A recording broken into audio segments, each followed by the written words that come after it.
A billionaire's son was dying. Dangerous, slow, and invisible.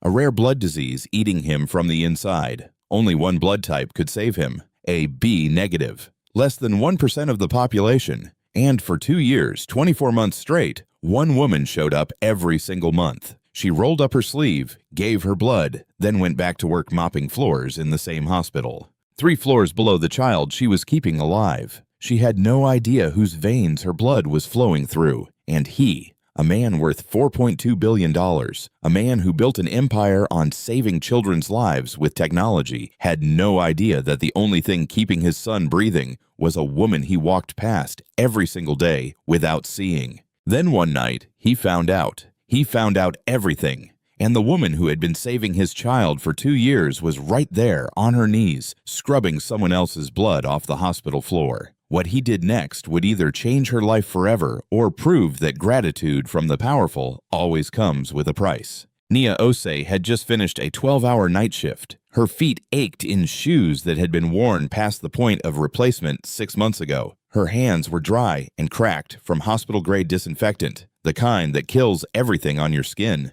including the skin itself. Her scrubs had faded from navy to something closer to gray. She smelled like bleach and floor wax and other people's pain. She should have gone home, should have crawled into bed in her small apartment, and slept until her next shift started. But instead, Nia turned left at the lobby, past the cafeteria, past the gift shop, down the hallway most people in this hospital didn't even know existed. She walked into the blood bank. The nurse at the desk looked up and smiled. She knew Nia by now, back again every month, like clockwork. Nia sat down in the donation chair, the way most people sit down at a coffee shop. Casual, routine, like giving away a piece of yourself was just another Tuesday. The nurse tied the rubber band around Nia's arm and tapped for a vein. "You know," she said while prepping the needle, "your blood type is something special, a B negative. Less than 1% of people have it. We're always short on it. Always. There are maybe a handful of regular donors in the whole city with your type, and most of them don't show up every month like you do." Nia watched the needle slide in. She watched her blood, dark and warm, begin filling the bag. She didn't flinch. She never did. "Do you ever wonder who gets it?" the nurse asked. "Your blood, I mean. We can't tell you, obviously. Donor anonymity. Once it leaves here, it gets processed, typed, cross-matched, and sent wherever it's needed. You'll never know whose body it ends up in, and they'll never know it came from you." Nia shook her head. "I don't need to know. My mother used to say something back home. She said blood is the one thing rich and poor share equally. When you give it, you give life itself." She said that phrase the way some people say prayers, not dramatic, not trying to be deep, just stating something she believed down to her bones. The nurse finished the draw, labeled the bag, placed it in the cooler alongside the others. Nia's blood would be tested, processed, and delivered to a patient within 48 hours. That was the system. Anonymous, efficient, invisible. One person gives, another person receives, and neither one ever knows the other exists. Nia pressed the cotton ball against the inside of her elbow, held it there. She sat in the recovery chair for the required 15 minutes, drank her juice, ate her cookie, and then she stood up, put her warm jacket back on, and walked out of the blood bank the same way she had walked in, quietly, without anyone watching. She didn't know whose veins her blood would flow through. She didn't need to know. But if she had known, everything about her life would have been different. Nia worked the night shift at St. Jude Children's Memorial, 7 p.m. to 7 a.m., 5 nights a week, sometimes 6 when she needed the overtime, which was most weeks. Her official title was Certified Nursing Assistant, CNA, the lowest rung on the hospital ladder. She made $15.40 an hour, after taxes that came to about $2,100 a month. In Chicago, where rent for a one-bedroom in a safe neighborhood costs more than that. Her job was simple, at least on paper: change bed linens, empty bedpans, wipe down surfaces, take vital signs, help patients eat, help them to the bathroom, help them do the things that sickness stole from them. A CNA is the person who touches patients the most and gets paid the least.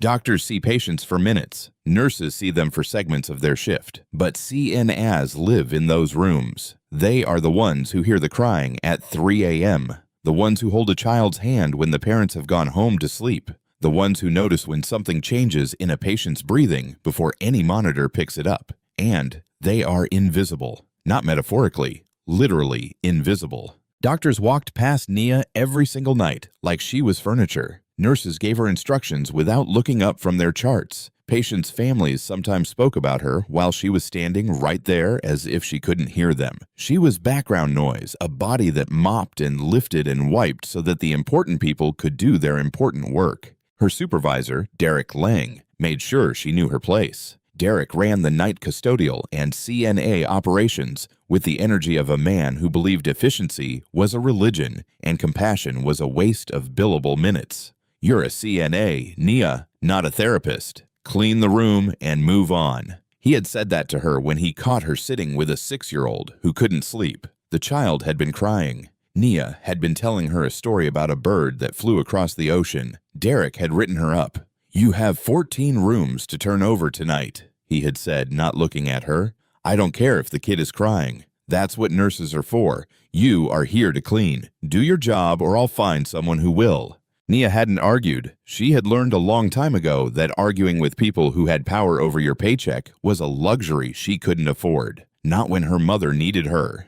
Evelyn Osei was 67 years old and she was dying slowly. Chronic kidney disease, stage 4. She needed dialysis 3 times a week, even with insurance, which Nia had barely managed to get through the hospital. The out-of-pocket costs were crushing. Co-pays, medications, transportation to the dialysis center, the special diet Evelyn needed but couldn't always afford. It added up to about $3,000 a month, money Nia didn't have. Money she made anyway. Somehow, by picking up every extra shift, by eating 1 meal a day, by wearing shoes until the soles came apart. She never told anyone at work about her mother, never complained, never asked for help. She just showed up, did her job, gave her blood once a month, and went home. Every morning she walked out of the hospital and headed for the bus stop 2 blocks east. And every morning she passed the same billboard on Michigan Avenue, a massive ad for a company called Lumina Med AI. The tagline read, "Saving children's lives with the power of AI." Beneath it,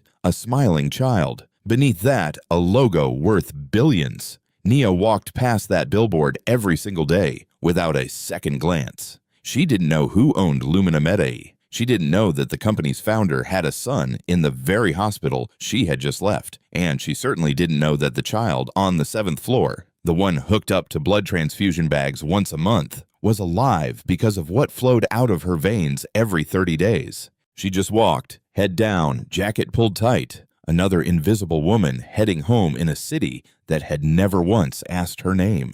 3 floors above where Nia gave her blood every month, a different world existed. A world that smelled like fresh flowers instead of disinfectant. A world where the hospital rooms had leather recliners and imported Italian linen and a view of Lake Michigan that most Chicagoans would never see from that angle. This was the VIP pediatric wing. And in room 714, a 4-year-old boy named Theo Whitaker was watching cartoons while a bag of dark red blood dripped slowly into his tiny arm. His father sat beside him, Grant Whitaker, 46 years old, founder and CEO of Lumina Med AI, a company valued at $4.2 billion that used artificial intelligence to diagnose rare diseases in children across 47 countries. Grant's face had been on the cover of Forbes twice. He had spoken at Davos. He had shaken hands with 3 different presidents. His technology had identified early-stage leukemia in over 12,000 children who would have otherwise been diagnosed too late.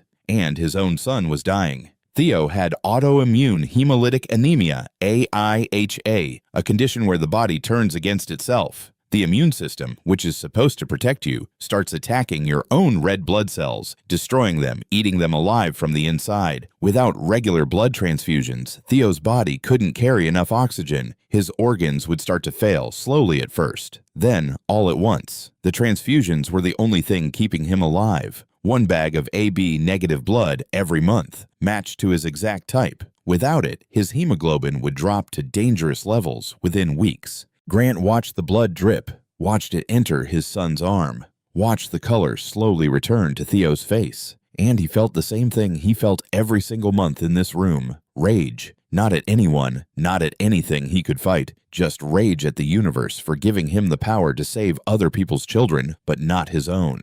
Dr. Lena Mbeki walked in. She was the head of pediatric hematology. South African, brilliant, calm in the way that only doctors who have seen the worst can be calm. "How's he responding today?" Grant asked without looking away from the IV drip. "Well, his numbers should stabilize within 24 hours, the same as last month." Dr. Mbeki checked the monitors, adjusted a setting, made a note in her chart. Grant leaned forward. "How is it possible that I can fund a company that diagnoses diseases in 47 countries, but I can't find a reliable blood donor for my own son?" Dr. Mbeki looked at him, not with pity, with patience. "Because blood doesn't care about net worth, Mr. Whitaker. It only cares about compatibility. A B negative is the rarest type, less than 1% of the population. We can't manufacture it, we can't synthesize it, and we can't force people to donate it. All we can do is hope that the right person shows up." Grant stared at the blood bag. Someone else's blood, a stranger's blood, the only thing between his son and a slow death, and he didn't even know who it belonged to. "Who donates this?" he asked. "Is it the same person every time, doctor?" Dr. Mbeki paused. "Donor information is confidential, Mr. Whitaker. You know that. The blood bank operates on strict anonymity. It protects the donor from outside pressure, and it protects the integrity of the system.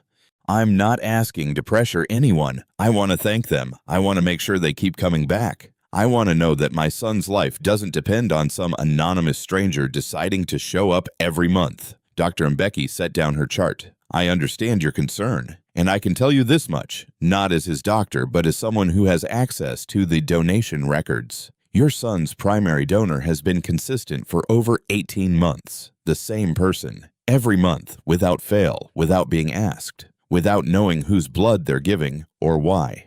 Grant's jaw tightened. 18 months. Someone had been saving his son's life for a year and a half, and he didn't even know their name. He didn't know if they were a man or a woman. He didn't know if they were rich or poor or young or old. He didn't know anything, and he couldn't know who they were. "No, you cannot." Dr. Mbeki turned back to her computer. On the screen, a file, a donor profile, a name she recognized because she saw it every month when the blood bank processed the donation. She looked at the name, then she closed the file. "She'll be back next month. She always comes back." Grant didn't catch the pronoun. He didn't notice that Dr. Mbeki had just slipped. He was too focused on his son, too focused on the blood bag, too focused on the terrible, humbling reality that all his money, all his technology, all his power could not do what one anonymous stranger was doing for free. It was a night when the 7th floor was quiet, the way hospitals get quiet after midnight. Not silent, never silent. There was always the hum of machines, the soft beep of monitors, the distant sound of someone's TV left on too low to hear the words, but loud enough to know it was there. Nia pushed her cleaning cart down the hallway, room by room, wipe, mop, check the trash, restock the hand sanitizer, move on. She had done this 1,000 times. She could do it with her eyes closed. Room 714 was next on her list, the VIP room. She knocked softly. No answer. She pushed the door open. The room was dark except for the blue glow of the heart monitor and a small nightlight shaped like a rocket ship. In the bed, a small boy sat upright against 2 pillows, wide awake, eyes big and dark and frightened. "Hey there," Nia kept her voice low. "You okay, sweetheart?" The boy looked at her, studied her face. He was tiny for 4, thin in the way sick children are thin, not from hunger, but from the disease that was slowly stealing his body's ability to make the blood it needed. "I can't sleep," he whispered. "It's too dark, and the beeping is scary." Nia looked at the door. She had 13 more rooms to clean tonight. Derek would check her progress soon. She was already behind schedule. She should have moved on. Instead, she parked her cart in the hallway, walked back into the room, and sat down in the chair next to his bed. "What's your name?" she asked. "Theo." "Well, Theo, I'm Nia, and I'll tell you what. How about I stay for a few minutes, just until you feel sleepy? Would that be okay?" He nodded, small, grateful. Nia told him about the ocean in Ghana, about how the waves sound different there than they do in Lake Michigan, about the fishermen who go out before sunrise and come back with nets full of silver, about her grandmother who used to say the ocean remembers every person who has ever been kind to it. Theo listened. His eyes got heavy, but before he fell asleep, he reached under his pillow and pulled out a piece of paper, a drawing, crayon on printer paper, the kind of art only a 4-year-old can make. "This is the Blood Lady," he said, holding it up for Nia to see. She looked at it. A stick figure, brown skin, big hands holding a red heart. "The Blood Lady?" Nia asked. "She comes every month." Theo pointed to the IV pole next to his bed where the empty blood bag from his last transfusion still hung. "I don't know who she is, but my daddy says someone gives me their blood so I can be strong. I call her the Blood Lady. She makes me feel better." Nia felt something shift in her chest, something warm, something painful. "Do you think the Blood Lady knows she's saving me?" Theo asked, his voice getting softer as sleep pulled him closer. Nia looked at this child, this tiny, brave boy, with his crayon drawings and his rocket ship nightlight and his body that was fighting a war it couldn't win alone. "I'm sure she does, sweetheart, and I'm sure she's happy to do it." Theo smiled, closed his eyes. Within a minute, he was asleep. Nia sat there for a moment longer, looking at the drawing, looking at the empty blood bag. She didn't connect them. How could she? She had no reason to. She was just a CNA who cleaned rooms and gave blood separately in different parts of the same building, never knowing that those two acts were part of the same story. She tucked the blanket around Theo's shoulders, set the drawing on his bedside table, and quietly pushed her cart back into the hallway. Nia had no idea that the child she was tucking in was the same child she had been saving for 19 months. And she had no idea that in 5 months the truth would come out in the worst possible way. Nia Osei came to America when she was 17 years old. She came with a full scholarship to study pre-med at the University of Illinois, Chicago. She came with a suitcase that weighed more than she did, 2 textbooks she had already read cover to cover, in a dream so big it barely fit inside her chest. She was going to be a doctor. Back in Accra, that dream had been everything. Her mother, Evelyn, had worked 3 jobs to get Nia through secondary school, sold fabric at the market in the morning, cleaned offices in the afternoon, took in laundry at night, all so her daughter could study, all so her daughter could become the thing Evelyn never had a chance to be. The day Nia got her scholarship letter, Evelyn held it with both hands and cried. Not sad tears, the kind of tears that come when something you have been praying for your whole life finally shows up on paper. "You are going to heal people," Evelyn had told her. "That is what you were made to do." And Nia believed it. She believed it through her first year of college, when the coursework was brutal and the loneliness was worse. She believed it through her second year, when she made the dean's list both semesters and her organic chemistry professor told her she had the best hands in the lab. She believed it through the first half of her third year, when she started clinical rotations and felt for the first time like she was exactly where she was supposed to be. Then her mother called. Evelyn's kidneys were failing, both of them. Stage 3 chronic kidney disease moving fast toward stage 4. She needed dialysis. She needed medication. She needed treatment that cost more money than she had made in a decade. Nia had done the math. She had done it over and over, sitting on the floor of her dorm room at 2 a.m. with a calculator and a stack of bills. Dialysis in the United States costs an average of $90,000 a year. Insurance covers some of it if you have insurance, which Evelyn didn't. Not yet. Medicare kicks in for kidney patients, but there is a waiting period.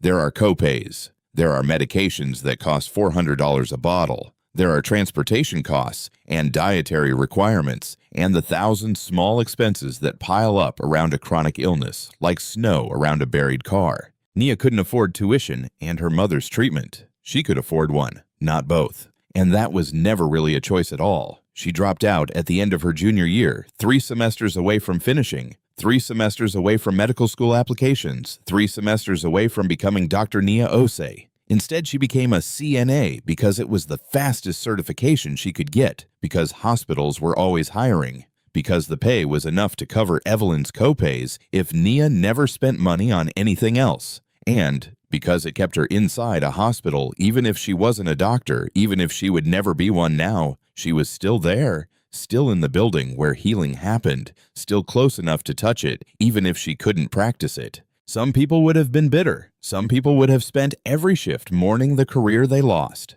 Nia didn't. Not because she didn't feel the loss. She felt it every single day. She felt it every time a doctor gave an order she could have given, every time she changed a bedpan, knowing she could have read the chart instead, every time she stood in an elevator next to residents who were younger than her, wearing white coats she should have been wearing. But her mother had taught her something a long time ago that kept the bitterness from taking root. When Nia was 14, Evelyn had taken her to a blood drive at the community center in Accra. It was Nia's first time donating. She was nervous, scared of the needle, scared of the blood. Evelyn had held her hand and said something Nia would carry with her for the rest of her life. Blood is the one thing rich and poor share equally. When you give life itself. Nia had been donating ever since, in Accra, in Chicago, in every city she had ever passed through, not because anyone asked, not because she got paid, but because she had AB negative blood, and she knew what that meant. It meant she was rare. It meant her blood was always needed, and it meant that every time she sat in that chair and opened her vein, someone somewhere would live who might not have lived otherwise.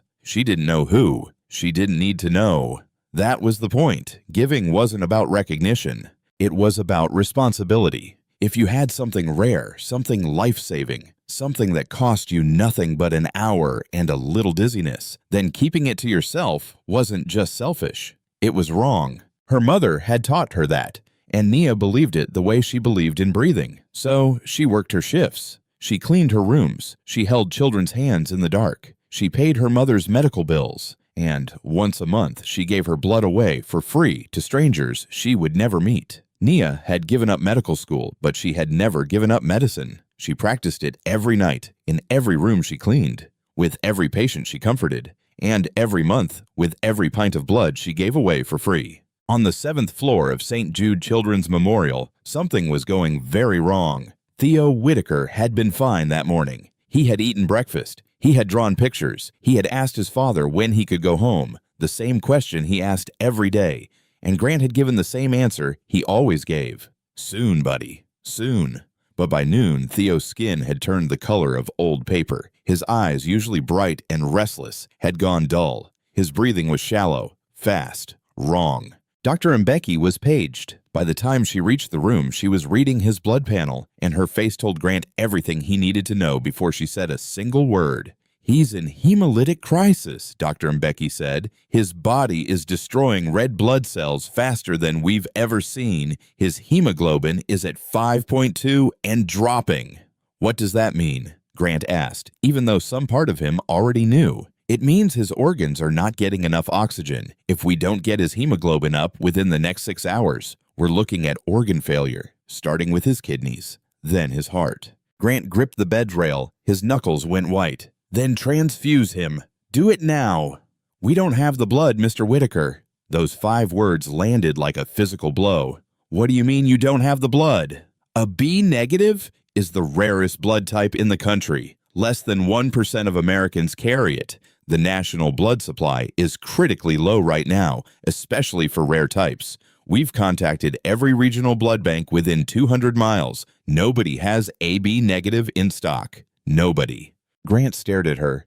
This is a $400 million hospital. You're telling me you can't find a bag of blood?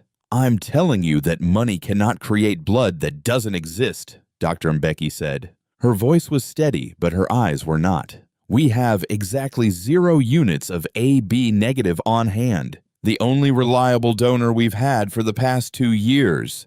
She stopped. She didn't finish the sentence. What? Grant pressed. The only donor what? Dr. Mbeki looked at him, looked at Theo, looked at the monitor that showed his son's hemoglobin dropping in real time. I'll make some calls, she said quietly, and left the room. What Dr. Mbeki almost said would have changed everything, but she held her tongue, and that silence nearly cost Theo his life. Nia heard about it. She was on the 3rd floor, restocking supply closets, when 2 nurses came around the corner, talking in the urgent, clipped tones that hospital staff use when something is going badly. Pediatric VIP on 7, 4-year-old in hemolytic crisis. They need AB negative, and nobody has it. They've been calling blood banks all day. Nothing. The other nurse shook her head. That poor kid. If they don't find a match by midnight, they're talking about emergency exchange transfusion. And even that's a long shot without the right type. They turned the corner and were gone. They hadn't noticed Nia standing there, with an armful of bed sheets. A B negative. Nia set the sheets down slowly. Her heart was beating in a way it hadn't beaten in a long time. Not fast, not panicked, but loud, deep, the way it beat when she knew something with absolute certainty. She had AB negative blood. She had donated 3 weeks ago. The guidelines say you need to wait at least 8 weeks between donations, 56 days. She was at 21. Donating now would be early. Too early. Her iron levels might not have recovered. She could get dizzy. She could faint. In rare cases, donating too frequently can cause serious anemia, the kind that puts the donor in a hospital bed. Nia knew all of this. She had been donating long enough to know the rules by heart. She also knew that somewhere above her, a child was dying because nobody in this entire city had what she had. She walked to the blood bank, pushed open the door. The same nurse who always drew her blood looked up, surprised. "Nia, you're not due for another 5 weeks." "I know. I'm here because I heard you need a B negative. I have it. Take mine." The nurse shook her head. "I can't. You donated 3 weeks ago. Your hemoglobin might not be high enough. If I draw you now and your levels crash, I'm putting you at risk. There are protocols." "I know the rules," Nia said, and her voice was calm, steady, the voice of a woman who had made her decision before she walked through the door. "I also know that somewhere in this hospital, a child is dying because nobody has what I have. So take my blood. I'll deal with the consequences." The nurse hesitated, looked at her screen, looked at Nia. Then she paged Dr. Mbeki. Dr. Mbeki arrived 4 minutes later. She looked at Nia and something shifted behind her eyes. Something heavy, something she couldn't say, because Dr. Mbeki knew. She knew exactly where this blood was going. She knew the name of the child. She knew the name of the father. And she knew that the woman standing in front of her in faded scrubs and worn shoes, offering her own blood at the cost of her own health, had been keeping that child alive for nearly 2 years without ever being told. She wanted to say it. She wanted to tell Nia everything. She wanted to say, "The boy you're saving is the same boy you told bedtime stories to last week. The same boy who drew you a picture and called you the story lady. His father is worth $4.2 billion, and he has no idea you exist. But the rules existed for a reason. Donor anonymity protected people like Nia from being pressured, manipulated, or exploited. And Dr. Mbeki had sworn an oath to uphold those rules even when every cell in her body screamed at her to break them." "You understand the risks?" Dr. Mbeki asked. "I understand them." "And you want to proceed?" "I need to proceed. There's a difference." Dr. Mbeki looked at her for a long moment. Then she nodded, drew her a chair. The needle went in. Nia's blood, dark and warm and full of the antibodies that matched only one tiny boy 3 floors above her, began filling the bag. She closed her eyes, felt the familiar pull, the slight lightheadedness that always came when she gave too soon, too much, too often. She didn't care. Her mother's words moved through her like a heartbeat. Blood is the one thing rich and poor share equally. When you give it, you give life itself. 3 floors below room 714, Nia sat in a donation chair with her eyes closed and her arm extended, giving away the thing her body needed most. 3 floors above her, the blood bank called up to pediatrics. 1 unit of AB negative, fresh, available, ready. Dr. Mbeki carried the bag herself. She didn't trust a courier with this one. She walked it up the stairs because the elevator was too slow. She walked into room 714, where Grant Whitaker sat beside his son, holding the boy's small hand, his face gray with the kind of fear that money cannot fix. She hung the bag, connected the line, started the drip. Grant watched the blood enter his son's arm. Dark, red, warm, somebody else's life flowing into his child. He didn't know whose. He just watched. Theo's breathing slowed first. Not in a bad way, in the way that happens when a body finally gets what it needs. His color started to shift, the waxy gray fading to something warmer, something alive. His fingers, which had been cold to the touch for hours, began to warm. Grant pressed his forehead against his son's hand. He didn't speak. He couldn't. The relief was so enormous it had taken his language away. 3 floors below, Nia was lying in the recovery chair. The room was spinning slightly. Her arms felt heavy. The nurse had given her juice and crackers and strict instructions not to move for 30 minutes. She was dizzy, tired. Her body was telling her she had given too much, too soon. She lay there in the quiet of the blood bank, staring at the ceiling, listening to the hum of the refrigeration units that held the donations. She didn't know that her blood was at that very moment pulling a 4-year-old boy back from the edge. She didn't know that the boy's father was crying 3 floors above her head. She didn't know that the drawing of the blood lady was sitting on Theo's bedside table right next to the IV pole that held the bag with her name on it. She didn't know any of it. She just lay there, dizzy and tired, and quietly certain that she had done the right thing. 2 people in the same building, connected by blood, separated by 3 floors and a wall of anonymity that was about to crack. The next morning, Grant Whitaker was in Dr. Mbecki's office before she had even finished her coffee. "I need to know who the donor is." He said it like a man who was used to getting answers, like a man who signed checks that built hospital wings, like a man who had never been told no by anyone who wanted to keep their funding. Dr. Mbecki set her cup down. She didn't flinch. "You know I can't do that, Mr. Whitaker. My son almost died last night. He almost died because we ran out of blood. And you're telling me there's one single person in this entire city who has been keeping him alive for 2 years, and I'm not allowed to know their name?" "That's exactly what I'm telling you." Grant stood up, paced to the window, paced back. He was a man who solved problems for a living, who built systems, who fixed things. And right now, the thing he needed to fix was the gap between his son's survival and a name he wasn't allowed to hear. "There are laws around this," Dr. Mbecki continued. "Donor anonymity isn't a suggestion. It's a federal protection. It exists because without it, donors get pressured. They get harassed. They get guilt-tripped into giving more than their bodies can safely handle. The system works because donors trust that their privacy will be respected. If we break that trust, donors stop coming. And if donors stop coming, children like Theo die." Grant turned to face her. "I'm not going to pressure anyone. I want to thank them. I want to make sure they're taken care of. I want to guarantee that my son has a reliable source of blood going forward." "And I understand that," Dr. Mbecki said. "But what you want doesn't override what they're entitled to. This person chose to donate anonymously. That means they chose not to be found. And respecting that choice is not optional. Not for you, not for me, not for anyone." Grant's jaw tightened. He pulled out his phone, opened his banking app, turned the screen toward Dr. Mbecki. $5 million right now, transferred to this hospital's general fund. All I need is a name." Dr. Mbecki looked at the screen, looked at the number. Then she looked at Grant with an expression that made something shift inside his chest. "And if I sell that name for $5 million, what does that make me? What does that make this hospital? A place where privacy is for sale, where the wealthy can buy access to anyone's personal information as long as the check clears." She stood up. "Mr. Whitaker, I am deeply sympathetic to what you're going through. Your son is my patient, and I care about him, but I will not sell a donor's identity. Not for $5 million.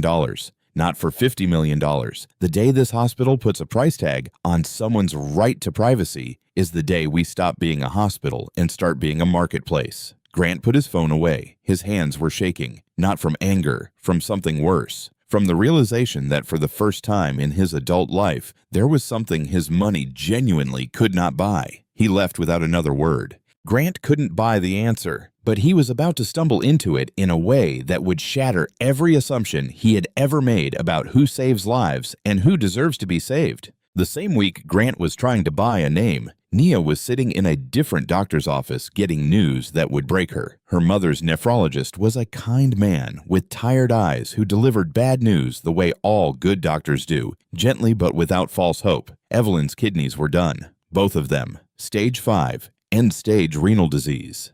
Dialysis was no longer enough. She needed a transplant. Without one, the doctor said she had maybe 6 months, maybe less. Nia sat in the plastic chair and listened and didn't cry. Not yet. She saved that for later. The numbers hit her like a wall. A kidney transplant costs between $250,000 and $400,000. Insurance would cover a portion, but Evelyn's coverage had gaps. Big ones. After everything was calculated, copays, medications, post-surgical care, rehabilitation, Nia was looking at roughly $120,000 out of pocket. She made $15.40 an hour. She had $2,300 in savings. She didn't have a credit card. She didn't own property. She had nothing to borrow against and no one to borrow from. That night, she sat at her kitchen table with a calculator and a legal pad and tried to make the math work. She could pick up more shifts. She could work 7 days a week. She could stop eating lunch. She could do all of those things and still not have enough.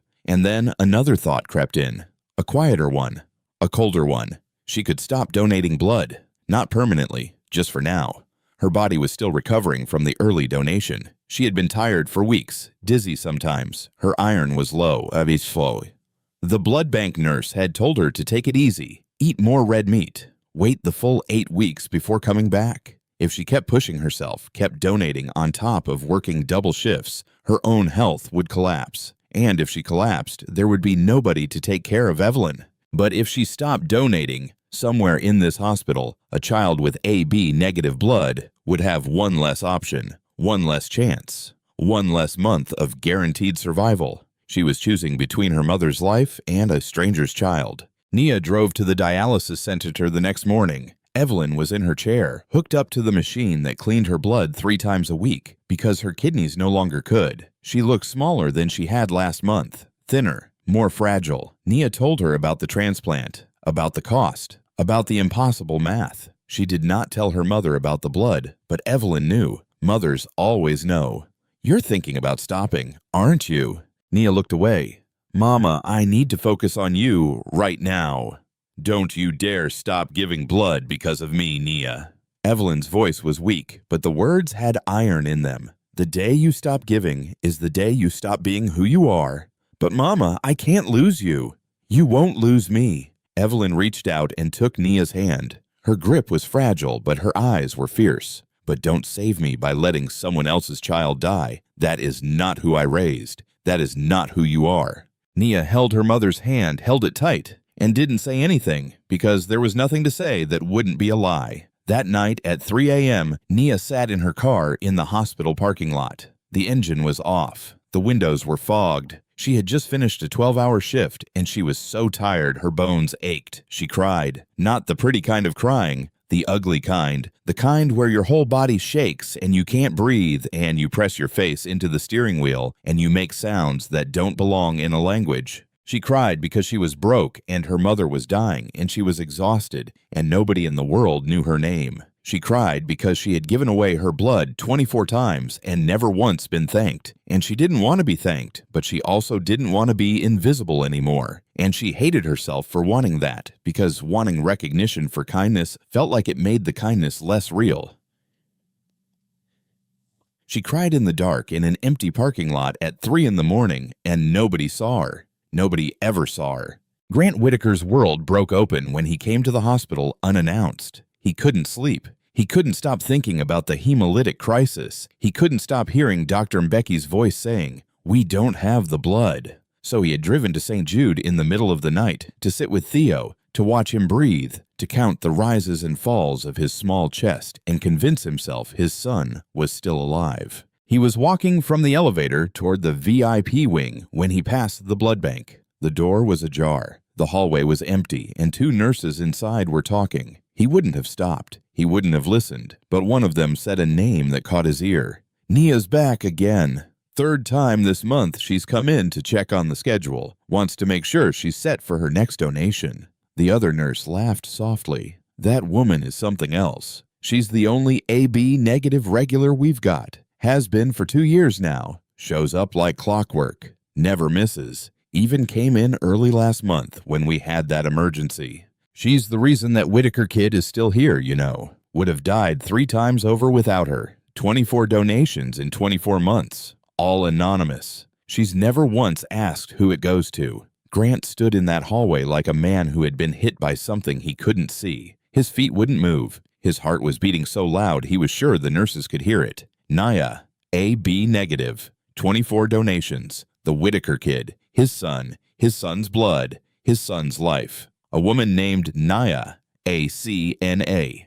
Grant's mind started racing. He knew that name, not personally, not the way you know someone you've spoken to, but the way you know a word you've seen 100 times without reading it. Nia. The name on a badge he had glanced at and forgotten. The face he had passed in hallways without registering. The woman with the cleaning cart who was always there and never visible. He walked away from the blood bank, slowly, quietly. His hands were trembling. He turned a corner, then another, following the sound of machinery, the distant squeak of wheels on tile, until he reached the third-floor east corridor. And there she was. Nia was on her knees on the floor cleaning. A patient in room 312 had had a nosebleed, a bad one, and there was blood on the linoleum. And Nia was on her hands and knees, scrubbing it out with a rag and a bottle of hydrogen peroxide. Grant stood at the end of the hallway and watched her. He watched her hands. The blue nitrile gloves stretched tight over fingers that were already cracked beneath them, her knees on the wet floor, her hair pulled back in a tight bun. Her scrubs faded from navy to something that didn't have a color anymore. She was focused entirely on the stain, moving methodically, carefully, the way someone works when they take pride in even the smallest task. She didn't know he was there. And Grant realized, standing in that empty hallway, that he had walked past this woman hundreds of times. Hundreds. He had walked past her in the lobby, in the elevator, in the hallway outside his son's room. He had looked through her the way you look through glass. She was background. She was furniture. She was nobody. And she was the reason his son was alive. He thought about what he had said to Dr. Mbeki. I'll donate $5 million. $5 million for a name. And here was the name. Here was the person on her knees scrubbing blood off a hospital floor for $15 an hour, and she had been giving away her own blood for free every month for 2 years to keep his child breathing. Grant Whitaker had built a company worth $4.2 billion on the promise of saving children's lives. His face had been on magazine covers. He had been called a visionary, a disruptor, a genius, and his son was alive because of a woman he had never bothered to see. He stood there for a long time. He didn't speak. He didn't approach her. He didn't do anything except stand there and watch and feel something open up inside his chest that he didn't have a word for. Something between shame and gratitude and awe, and the terrible humbling realization that the most important person in his son's life had been invisible to him for 2 years. Then he turned around and he walked away. It wasn't the right time. He didn't have the right words. He didn't know what to say or how to say it, or whether anything he could say would be enough. But everything had changed. Everything. Grant Whitaker knew the truth now. But knowing the truth and knowing what to do with it are very different things. And what he chose to do next would test whether gratitude from a billionaire is a gift or a trap. Grant didn't sleep that night. He went home to his penthouse overlooking the lake and sat in the dark and thought about a woman on her knees. The next morning he called Dr. Mbeki. His voice was different this time, quieter, stripped of the urgency and the entitlement that had defined their last conversation. I know who the donor is. Silence on the other end. I didn't hack anything. I didn't bribe anyone. I overheard 2 nurses talking. They didn't know I was there. Her name is Nia. She's a CNA in your hospital. Dr. Mbeki exhaled slowly. Mr. Whitaker, I need you to understand something. She doesn't know. She doesn't know it's your son. She doesn't know whose blood she's been giving. She comes in every month and donates and goes back to work and never asks a single question. I know, Grant said. I watched her last night. She was cleaning a floor. There was a long pause. Then Dr. Mbeki spoke, and her voice carried a weight Grant hadn't heard before. There are things you should know about her. Things I can share because they're not medical records and because, frankly, you need to understand who this woman is before you decide what to do next. She told him, not the medical details, not the donor file, but the things anyone at the hospital could have told him if he had ever bothered to ask. That Nia had been a pre-med student, that she had dropped out in her 3rd year to pay for her mother's kidney treatment, that her mother was now in stage 5 renal failure and needed a transplant, that Nia worked double shifts to cover the dialysis copays, that she had been donating blood since she was a teenager, that she had donated early during the crisis against medical advice at risk to her own health because she heard there was a child who needed AB negative, and she couldn't walk past that need without stopping. She didn't know it was Theo, Dr. Mbeki said quietly. She just heard a child was in trouble. That's all she needed to hear. Grant sat in his office chair, a chair that cost $4,000 in a room with a view of the Chicago skyline, in a building that bore his name on the lobby wall, and he thought about a woman who earned less in a year than his chair cost, a woman who had given up her dream of being a doctor to save her mother, A woman who gave away her blood every month, even though it made her sick. A woman who cleaned the floors of the hospital where his son slept and never once mentioned that she was the reason that child was alive. He thought about his company, Lumina Med AI, saving children's lives with the power of AI. It was printed on business cards. It was on billboards. It was the tagline of a $4.2 billion empire built on the idea that technology could solve the problems of human health. But his son's health hadn't been solved by technology. His son's health had been maintained by a human being with a needle in her arm and a belief that you don't get to walk past someone who's dying if you have the power to help. Grant Whitaker had built a $4.2 billion empire on the idea that technology saves lives, but his son was alive because of a woman who earned $15 an hour and gave away her blood for free. Early one morning in Chicago, with the kind of cold that finds the gaps in your clothing and settles into your bones. The sky was still dark. The parking lot lights cast long yellow pools on the asphalt. Nia walked out of the hospital the same way she always did. Head down, thin jacket pulled tight, bag over one shoulder, moving fast because the bus came soon. And if she missed it, she would have to wait 40 minutes for the next one. She didn't see the man leaning against the black car near the east exit. She wouldn't have recognized him if she had. Grant Whitaker was not someone whose face she had ever had reason to learn. "Excuse me." Nia stopped, turned, looked at the man. Expensive coat, tired eyes, hands in his pockets. He didn't look dangerous. He looked lost. "Can I help you? Are you Nia Osei?" She felt something tighten in her chest. When strangers know your full name, it is rarely good news. "Yes." "Who are you?" Grant didn't answer the question. Not yet. Instead, he asked one. "Why do you do it?" Nia blinked. "Do what?" "Donate blood every month for 2 years. Why?" The tightness in her chest turned to ice. "How do you know about that?" "Please." Grant's voice was quiet, almost careful, like a man handling something fragile. "I'm not here to cause trouble. I just need to understand. Why do you do it?" Nia studied his face. She was good at reading people. You learn that when you spend your nights caring for children who can't tell you what hurts. This man was not threatening. He was something else. He was barely holding himself together. "Because I can," she said simply. "I have a rare blood type, a B negative. There aren't many of us and people die when the supply runs out. So I show up. That's all." "That's all," Grant repeated.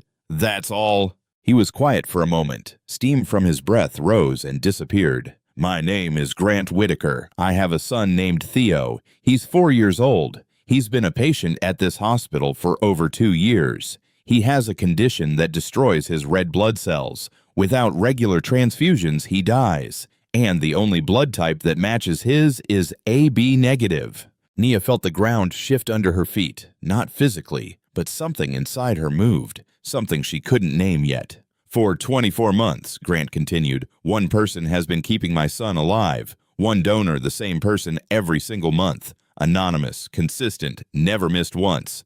The hospital wouldn't tell me who. They couldn't. Donor confidentiality." He looked at her. "It's you, Nia, you're the one." The parking lot was very quiet. A car passed on the street. Somewhere a bird called out in the dark. Nia stood perfectly still. "Your son," she said. "What room is he in?" 714, 7th floor, VIP wing. The room with the rocket ship nightlight. She felt something crack open inside her chest. Not break. Crack open. The way a seed cracks when something inside it starts to grow. "Theo," she whispered. "You know him." "I clean his room on the night shift. He can't sleep sometimes. I tell him stories." Grant's face changed. Something behind his eyes collapsed. "He talks about a blood lady," Nia said, and her voice was shaking now. "He calls the blood bag the blood lady. He drew me a picture once, a stick figure with brown skin and big hands holding a red heart. He said the blood lady comes every month and makes him feel better." She looked at Grant. Her eyes were wet. "The blood lady. That's me. I'm the blood lady." Grant nodded. He couldn't speak. Nia pressed her hand against her mouth. She stood there in a hospital parking lot in the freezing cold and felt 24 months of anonymous giving suddenly become real. Not a bag of blood in a cooler, not a number in a database. A child, a specific child, A boy with dark eyes and a rocket ship nightlight who couldn't sleep in the dark and called her the story lady and drew pictures of someone he had never met who kept him alive. And that someone was her, had always been her. "I didn't save your son, Mr. Whitaker." Nia said it through tears. "I just gave blood. Anyone with AB negative could have done the same." "But they didn't," Grant's voice broke. "For 24 months, nobody else showed up. Only you."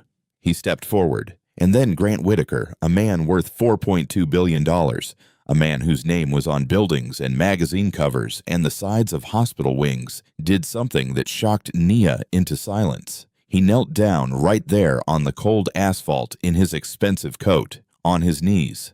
But he didn't kneel to say thank you. "I walked past you," he said. His voice was raw.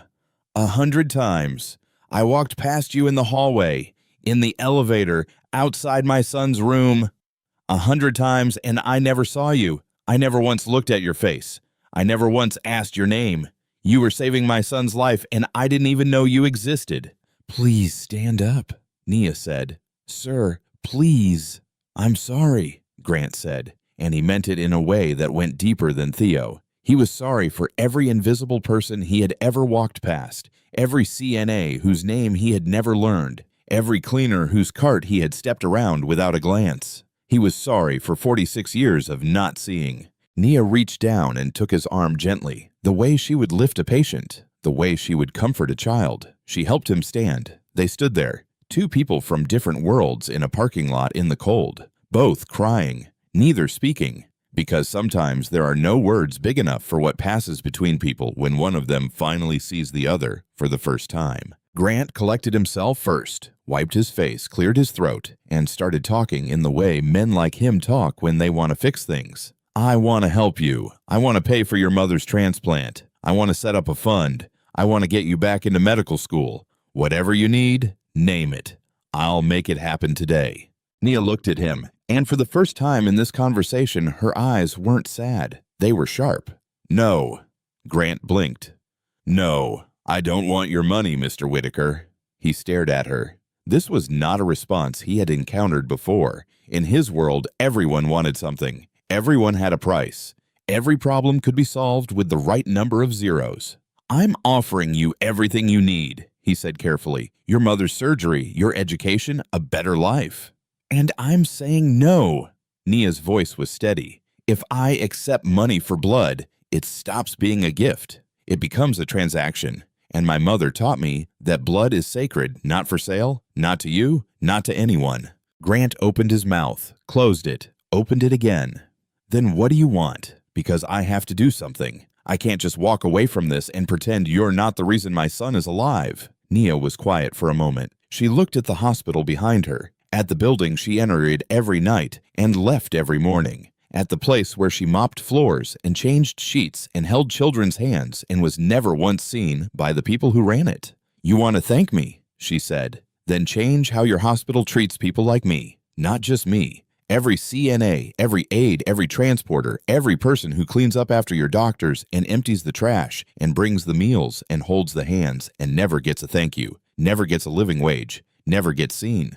She met his eyes. "You built a company that saves children with technology. That's wonderful. But there are people in this building right now saving children with their bare hands for $15 an hour, and nobody knows their names. You want to do something? Start there." Grant stood in the cold, looking at a woman who had just turned down more money than she would make in a lifetime. A woman who didn't want his gratitude. She wanted justice. Not for herself, for everyone like her. And for the first time in a very long time, Grant Whitaker felt small. Not in a bad way. In the way you feel small when you stand in front of something bigger than yourself and realize you have a lot of growing to do. Nia didn't want Grant's money, but what Grant did with her words would change a lot more than just one hospital. Grant brought Nia to the 7th floor the next afternoon. She had changed out of her scrubs, put on the nicest clothes she owned, which was a sweater her mother had given her, and a pair of clean jeans. She felt out of place in the VIP wing. She always did, but today was different. Today, she wasn't here to clean. Grant opened the door to room 714. Theo was sitting up in bed drawing. His color was good today. The last transfusion was holding. He looked up when the door opened, and his face lit up the way only a 4-year-old's face can light up. "Miss Nia, you're here in the daytime." He said it like it was the most remarkable thing in the world, because to him, Nia existed only at night. She was the woman who appeared in the dark with a cleaning cart and stories about the ocean. "Hi, Theo." Nia's voice was steady, but her eyes were not. "How are you feeling today?" "Better. The blood lady came again." She looked at the IV pole, at the empty bag, at the tubing that had carried her blood into this child's arm. "She always comes." Grant stepped forward. He crouched down next to his son's bed. "Buddy, I want to tell you something. You know how you always talk about the blood lady, the person who gives you blood every month?" Theo nodded. "She makes me strong." "That's right. She does." Grant looked at Nia, then back at his son. "Well, the blood lady is here. She's standing right there." Theo looked at Nia, then at his father, then at Nia again. A 4-year-old's mind works differently than an adult's. There is no filter between understanding and expression, no social calculation, no hesitation. Theo looked at Nia, the woman who told him stories about fishermen and oceans, and at the empty blood bag, the invisible hero who kept him alive, and his eyes went wide. "You're the blood lady and the story lady. You're two people." Nia laughed, a short broken sound that was half laugh and half sob. "No, sweetheart, I'm just one person. I just do two things." Theo stared at her with an expression of pure, unfiltered wonder, the kind of wonder that only exists before the world teaches you to be cynical. Then he opened his arms. Nia crossed the room and wrapped her arms around that small boy and held him the way she had held her mother and the way her mother had held her. Tight, present, like she was trying to pour everything she felt through her skin and into his. Grant stood behind them. He didn't make a sound, but his face was ruined, tears running freely, jaw tight, hands clenched at his sides. Not because he was sad, because he was watching something sacred, and he knew it. Theo pulled back, reached under his pillow, and pulled out a piece of paper, creased and worn from months of being slept on and carried around and shown to every nurse who came into the room. The drawing. The blood lady. A stick figure with brown skin and big hands holding a red heart. He had drawn Nia long before anyone knew who she was. A child had seen her before a billionaire ever did. "This is you," Theo said, holding the drawing up to Nia. "I made it for you. I was saving it because I knew you'd come one day." Nia took the drawing, held it with both hands, looked at it through tears that wouldn't stop. A stick figure, crayon on printer paper, brown skin, big hands, a red heart. It was the most valuable thing anyone had ever given her. Grant Whitaker went home that night and couldn't sleep, not because of worry this time, but because of shame and because of a sentence that kept playing in his head like a song he couldn't turn off. "Change how your hospital treats people like me." He had built a $4.2 billion company on the idea that systems matter more than individuals, that if you fix the system, you fix the problem. Nia had just told him the same thing in a parking lot in the cold for free, so he fixed the system. It took him 3 weeks. 3 weeks of meetings and phone calls and lawyers and accountants and conversations with the hospital board that ranged from polite to heated to somewhere just short of threats. But Grant Whitaker was very good at getting things done when he decided something needed to happen. The first thing he did was fund the Invisible Heroes Initiative, a program designed specifically for CNAs, patient care aides, transporters, housekeeping staff, and every other frontline hospital worker who touched patients daily and made less than $20 an hour. The program had 3 components: a $4 per hour across-the-board raise for all support staff at St. Jude Children's Memorial, a professional development fund that covered certification courses, continuing education, and skills training, and an annual recognition ceremony where frontline workers were nominated by patients and families for the care they had provided. Here is something most people don't know. The United States is facing a critical shortage of CNAs. There are roughly 1.4 million nursing assistants in the country, and the field has one of the highest turnover rates of any profession. About 45% of CNAs leave their jobs within the first year, not because they don't care, because they can't afford to stay. The average CNA earns between $14 and $17 an hour. In cities like Chicago, that is poverty wages. You can work full-time as a CNA and still qualify for food stamps. You can wipe down patients and change bedpans and monitor vital signs and hold a dying person's hand at 3 a.m. and still not be able to afford your own health insurance. The problem isn't the workers. The problem is a system that treats them as disposable. Grant understood that now in a way he hadn't before, because Nia hadn't asked him to fix her life. She had asked him to fix the world she lived in. The second thing Grant did was create the Evelyn Osei Medical Scholarship, named after Nia's mother. Funded with an initial endowment of $10 million, the scholarship was open to any frontline healthcare worker,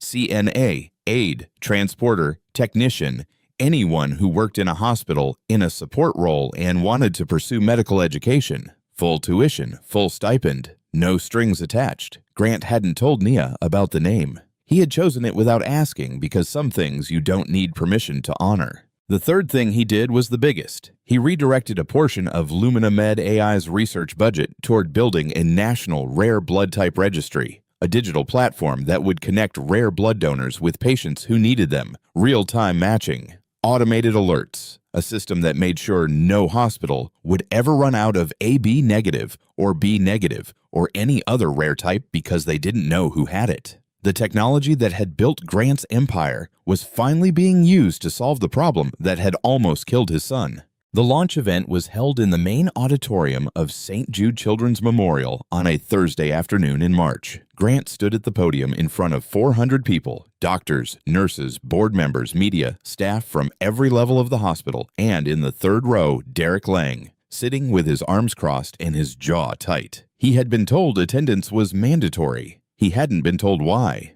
Grant adjusted the microphone. "I built a company to save children with technology," he began.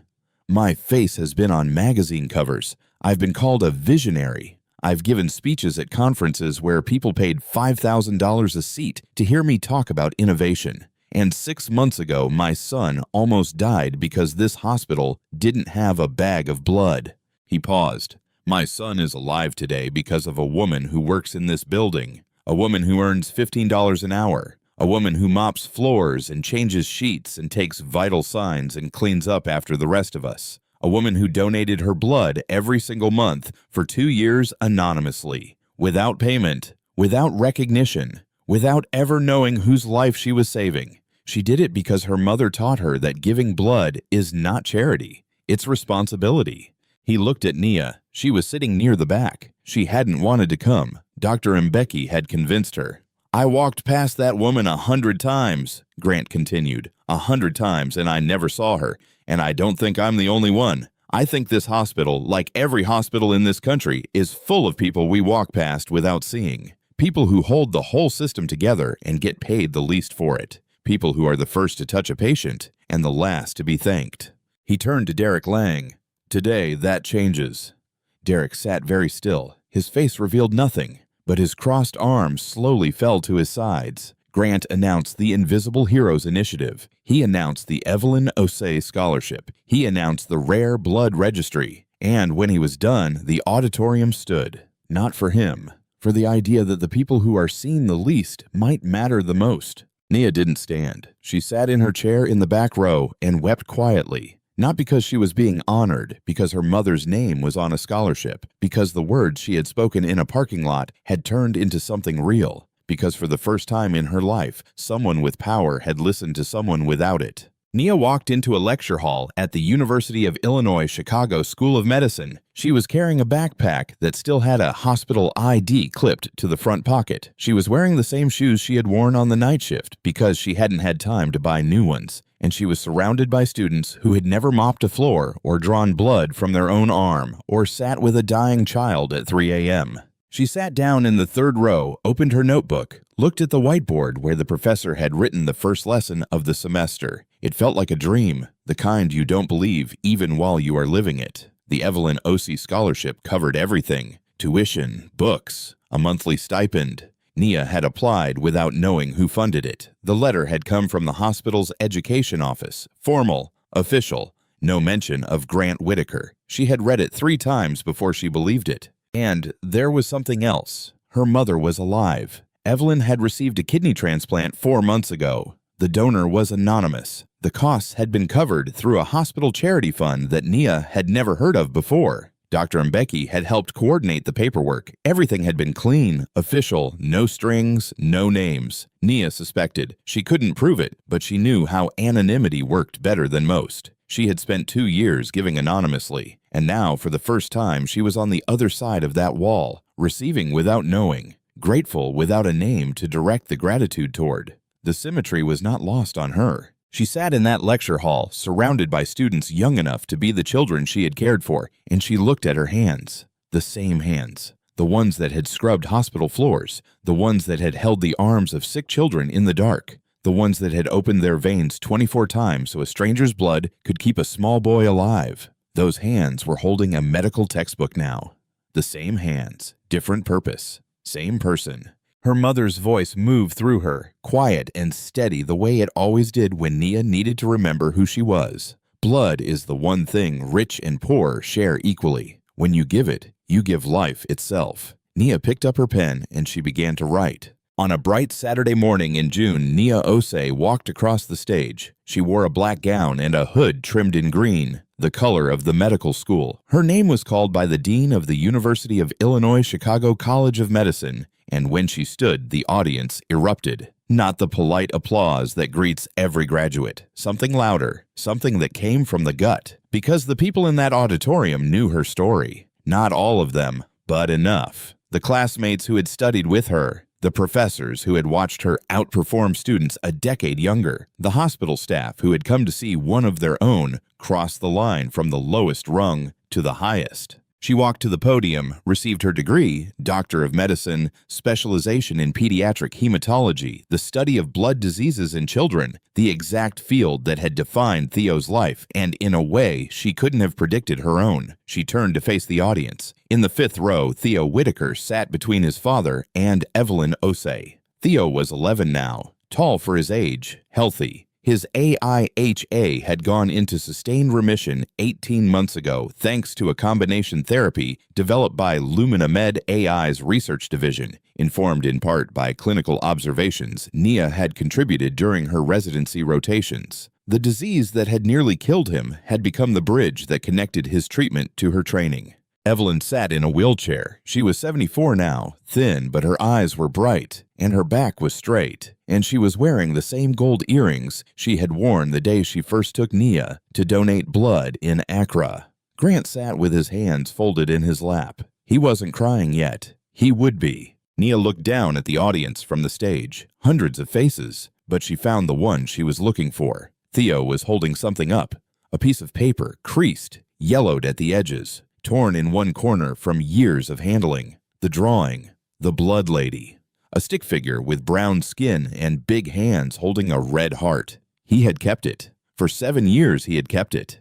And now he was holding it up in an auditorium full of people smiling at the woman who had once been his midnight storyteller and his anonymous lifeline, and who was now officially a doctor. Nia looked at that drawing and felt everything at once. Every night shift, every pint of blood, every floor she had mopped, every time she had been looked through like glass, every time she had sat with a scared child in the dark and told stories about oceans and fishermen and kindness. It all came down to this. A piece of paper in a boy's hand. She didn't speak. She didn't need to. She looked at her hands, the same hands that had mopped floors and donated blood and comforted a scared little boy in the dark. Now they would hold a stethoscope, but they would never forget where they had been. Here is the truth. There are people in your life right now who are giving everything they have and getting nothing in return. People who show up every day, do the hardest work, and never get seen. They are in your hospitals, your schools, your offices, your neighborhoods. They are mopping floors and driving buses and stocking shelves and caring for your parents and your children, and most of us walk right past them. Nia's mother used to say something that I want you to carry with you. Blood is the one thing rich and poor share equally. When you give it, you give life itself. So I have 2 questions for you. When was the last time you donated blood? And when was the last time you truly saw someone you walk past every day? Share this story with someone who gives without being seen. And if you or someone you know has a rare blood type, please consider becoming a regular donor. You might be the only match for a child who is counting on you. Until next time, stay kind, stay giving, and never underestimate the power of what flows through your veins.